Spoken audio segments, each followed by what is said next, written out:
What about the choices, free will, flowing from the ego? When, for example, someone hurts someone and maybe even kills someone, this is to do with a problem in the character. And the character, it can either be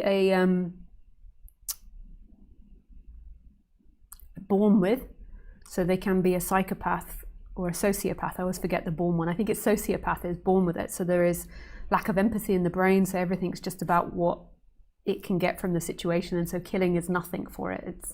It's like us who have empathy, like killing a lettuce or killing a cushion. It doesn't mean anything, and that's the same for the sociopath. But then you get the psychopaths and the narcissists, and people that kill out of rage, and that's a personality issue. So that is, well, they do say with psychopaths it can be partly genetic, wiring of the brain, and then partly, I think, conditioning. So there is an issue in the conditioning of that person. So that person might be conditioned to think that it is better than other people.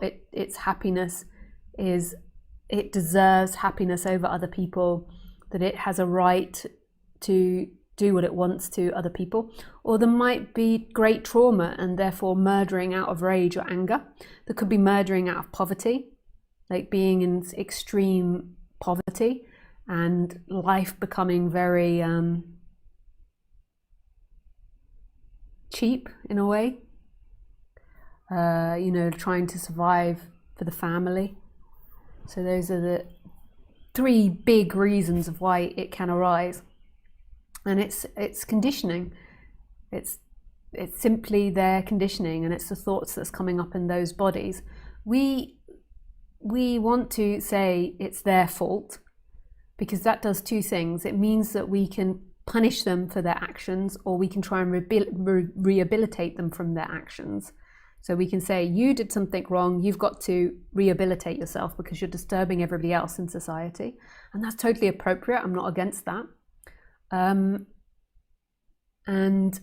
so that's what we like. But also it helps us out on an existential level to be able to blame them, because it just feels too benign that people go around killing each other and it's not their free will. Like, to see everything as a mechanisms that are happening is just too existentially incompatible with people's beliefs.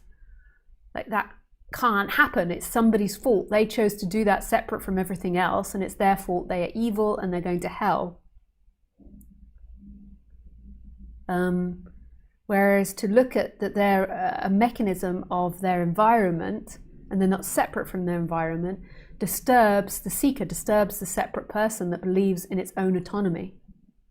And it allows direction of rage and anger and all this energy, rather than like the real acceptance of the nature of this and the uncontrollability of this. That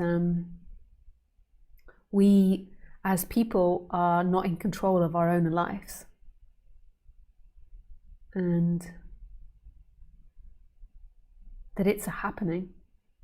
We are an appearance that's happening, that's relied on thousands of things that have come before, billions of things that have come before, and at the same time was spontaneously appearing from nothing. A thing. Just appearing. And it seems like, when the mind started, when thinking started, like Khaleesi has no issue with we're staying at my mum's at the moment, and she's got a new dog. Her dog passed, and they don't get on the best, but she doesn't have revenge thoughts towards this other dog. Like, she's not angry with my mum for getting the dog, or jealous. Oh, she is jealous, but it's a very momentary thing. There's not a holding on to it. It's like it comes up, she's like angry, like this dog is a puppy and it's like all over Khaleesi and she doesn't like it. And it's pain and she's angry in that moment, but then she just forgets about it, then it's the next moment. Whereas us, when we began to be able to narrate things, it became important to associate blame, like they did that and they are wrong. Whereas Khaleesi's just angry in the moment, right? They did that and they're wrong and they mustn't do it again. And then there's all these like complex socializations around it. So in order to survive, we have to get on and we have to take responsibility and adapt our behavior for other people. It's so complex.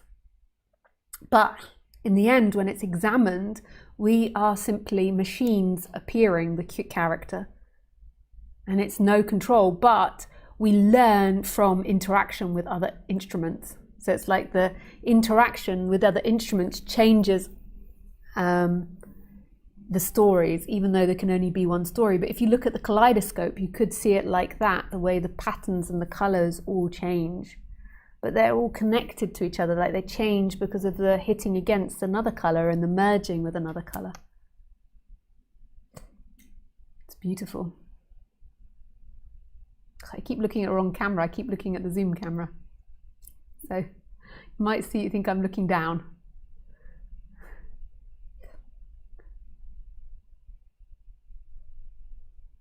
And this isn't really something that you need to learn. I think it can be relaxing in the psychology and relaxing for you exploring your psychology. But